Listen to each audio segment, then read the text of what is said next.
Pyramids के ऊपर बापूजी ने क्या बताया? किसने बनाए, कहाँ से आए, कब आए, क्यों आए? क्या है सच पिरामिड्स का?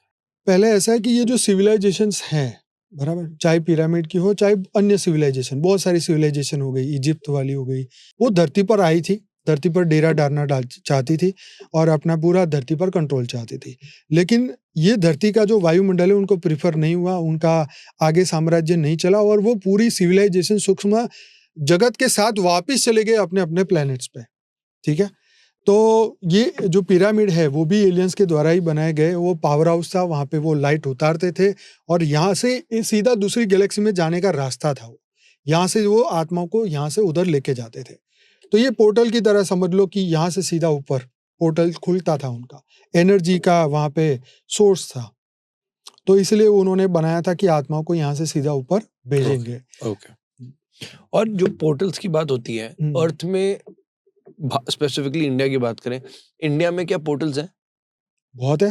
कहाँ कहाँ पोर्टल्स? देखिए, ऐसा है कि कहा जाता है कि जैसे राम भगवान जब गए सरयू नदी में गए तो सरयू नदी से एक पोर्टल था, सीधा साकेत लोक खुलता था, बराबर।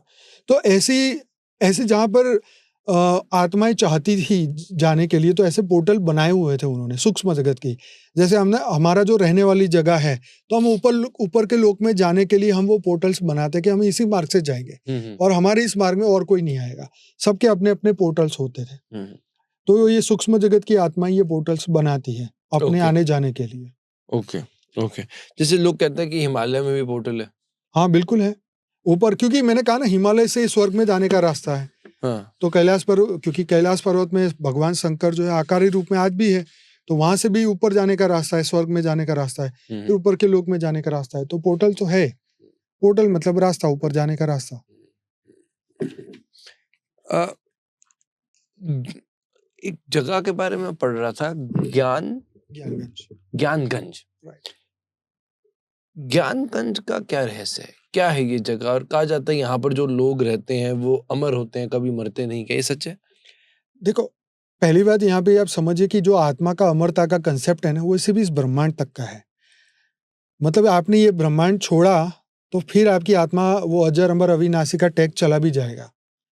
ठीक है, जब तक इस ब्रह्मांड में है, जब तक ये सृष्टि चलेगी, जब तक शिव जी चाहेंगे इस ब्रह्मांड में, तब तक वो चलेगा।